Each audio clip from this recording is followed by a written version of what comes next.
Capital TV Bihar देख रहे हैं। मैं हूं आपके साथ समीक्षा तिवारी। देश की यूनिवर्सिटी से लेकर सोशल मीडिया की टाइमलाइन तक इन दिनों एक अजीब सा गुस्सा उबल रहा है। कैंपस में सवाल पूछे जा रहे हैं, ऑनलाइन प्लेटफॉर्म पर बहस तेज हो रही है और छात्रों के बीच एक नई बेचैनी साफ महसूस की जा रही है। वजह बताया जा रहा है यूजीसी के हालिया नियम, जिन पर आरोप है कि उन्होंने जनरल कैटेगरी के स्टूडेंट्स के मन में असुरक्षा और भेदभाव की भावना को और गहरा कर दिया है।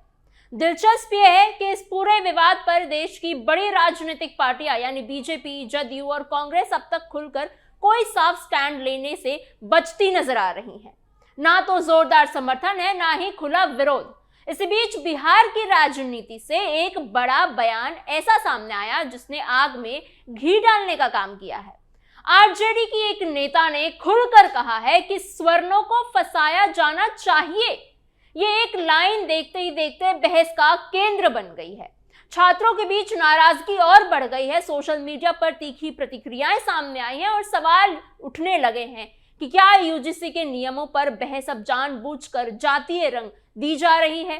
क्या वाकई यूजीसी के नए नियम सिर्फ एकेडमिक सुधार के लिए किए गए हैं या इनके जरिए किसी खास वर्ग को निशाना बनाया जा रहा है?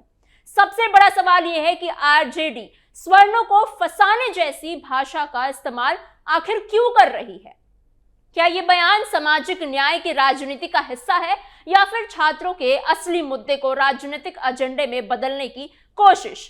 क्या है बयान वोट बैंक की सोच से प्रेरित है या इसके पीछे कोई गहरी रणनीति छिपी है? आज की स्पेशल स्टोरी में हम इन्हीं तमाम सवालों को परत दर परत समझने की कोशिश करेंगे। यूजीसी के नए नियम की असल तस्वीर क्या है, छात्रों का गुस्सा कितना जायज है और कैसे शिक्षा से जुड़ा एक फैसला पूरे देश में जाति, पहचान और राजनीति की बहस को जन्म दे रहा है। यूजीसी के नए नियम पर बड़ा बवाल। सबसे पहले यह समझना जरूरी है कि यूजीसी के नियमों में ऐसा कौन सा बुनियादी बदलाव किया गया है जिसने इस पूरे विवाद को जन्म दिया है। दरअसल हालिया संशोधन में यूजीसी ने पहली बार जातिगत भेदभाव की एक स्पष्ट और व्यापक परिभाषा तय की है और सबसे संवेदनशील बदलाव जुड़ा है झूठी शिकायतों से संबंधित प्रावधान से हटाए जाने से। यानी पहले जो ड्राफ्ट सामने आया था उसमें ये साफ लिखा गया था कि अगर कोई छात्र या कोई व्यक्ति जानबूझकर दुर्भावनापूर्ण इरादे से या झूठी जानकारी के आधार पर किसी के खिलाफ जातिगत भेदभाव की शिकायत करता है तो उसके खिलाफ कार्यवाही की जा सकती है।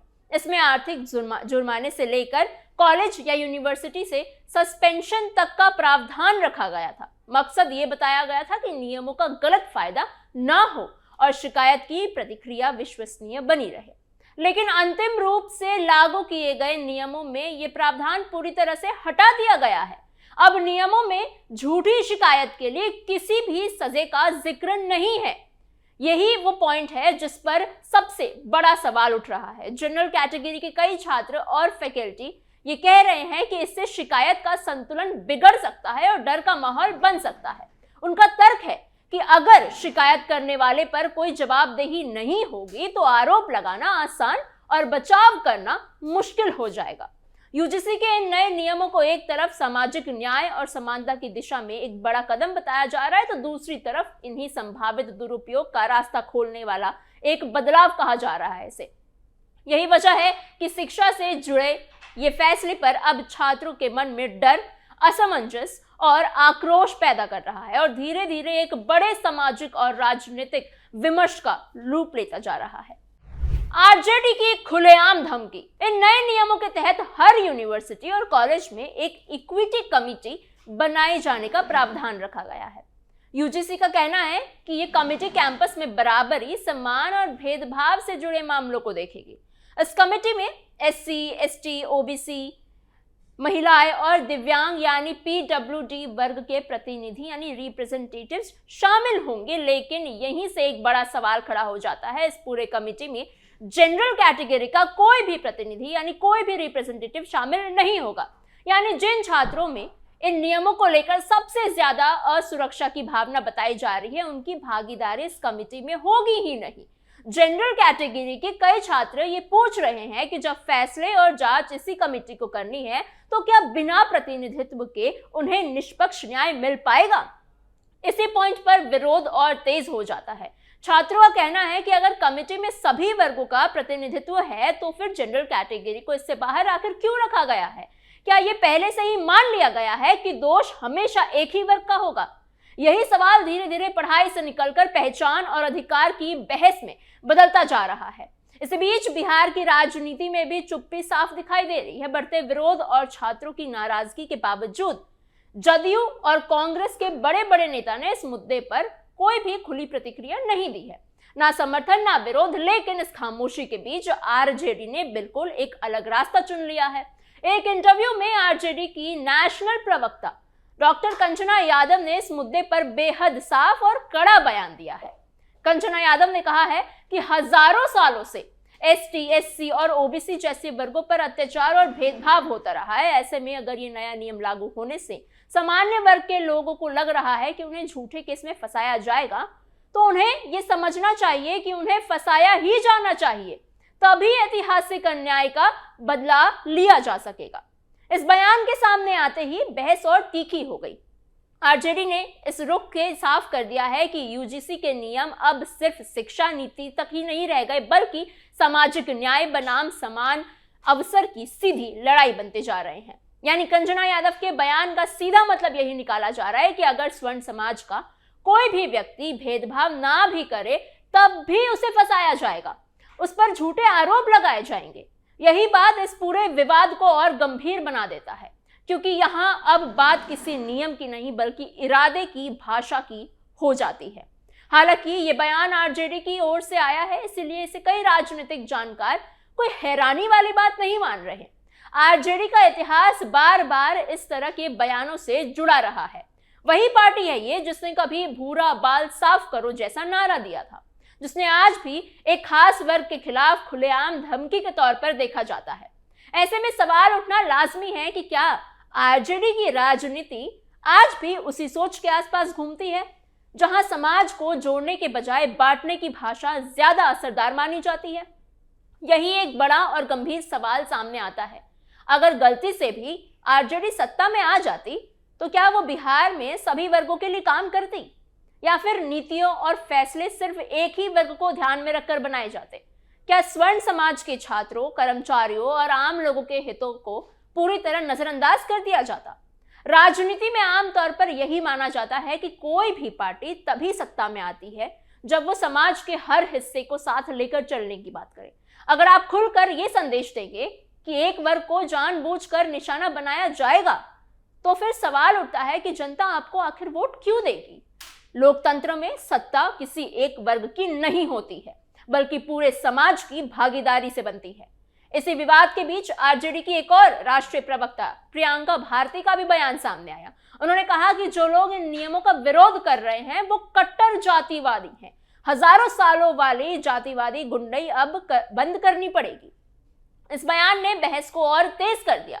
यहाँ सवाल ये नहीं है कि भेदभाव गलत है या नहीं, इस पर लगभग सभी सहमत है कि भेदभाव गलत है और उसे खत्म होना चाहिए। सवाल ये है कि अगर आप खुले तौर पर ये कह रहे हैं कि एक वर्ग को जानबूझकर फंसाया जाएगा, झूठे केसेस लगाए जाएंगे उन पर, तो फिर गुंडई कौन कर रहा है? विरोध करने वाला छात्र जो अपने भविष्य को लेकर डरा हुआ है, या वो नेता जो कैमरे के सामने धमकी जैसी भाषा का इस्तेमाल कर रहा है? छात्रों का कहना है कि वो भेदभाव के खिलाफ है, लेकिन झूठे आरोपों और बिना सुरक्षा वाले नियमों के भी खिलाफ है। वो ये पूछ रहे हैं कि क्या किसी पूरे वर्ग को पहले से ही दोषी मान लेना न्याय है? क्या सामाजिक न्याय का मतलब ये है कि एक अन्याय के जवाब में दूसरा अन्याय किया जाए? आरजेडी के नेताओं के बयानों से ये बहस अब और गहरी हो गई है। ये मुद्दा अब सिर्फ यूजीसी नियमों तक सीमित नहीं रह गया, बल्कि ये सवाल बन गया है कि राजनीतिक दल छात्रों के डर और असुरक्षा को किस तरह से इस्तेमाल कर रहे हैं। क्या ये बयान समाज को जोड़ने की कोशिश कर रहा है या फिर जानबूझकर टकराव बढ़ाने की रणनीति? कैंपस से लेकर राजनीति तक यही सवाल गूंज रहे हैं कि क्या शिक्षा से जुड़ा ये मुद्दा अब पूरी तरह राजनीतिक रंग ले चुका है, और अगर ऐसा है तो इसका असर आने वाले समय में छात्रों और समाज पर क्या पड़ेगा? नियमों में पीड़ित और आरोपी पहले से ही तय। अब सवाल ये है कि विरोध क्यों किया जा रहा है अगर ये सोशल जस्टिस है तो। नए नियमों में भेदभाव की परिभाषा में एससी, एसटी, ओबीसी, महिलाओं, विकलांगों को शामिल किया गया है, जबकि स्वर्ण या जनरल कैटेगरी के छात्रों को भेदभाव से पीड़ित लोगों के दायरे में शामिल नहीं किया गया है। इससे स्वर्ण छात्र स्वाभाविक अपराधी की तरह देखे जाएंगे। नियमों के मुताबिक वो भेदभाव के आरोपी हो सकते हैं लेकिन पीड़ित नहीं हो सकते। इन नियमों में सबसे बड़ी दिक्कत यह है कि पीड़ित और आरोपी की जाति पहले से ही तय कर दी गई है। पीड़ित हमेशा एससी, एसटी और ओबीसी समुदाय से ही होगा, जबकि अपराधी हमेशा जनरल कास्ट का होगा।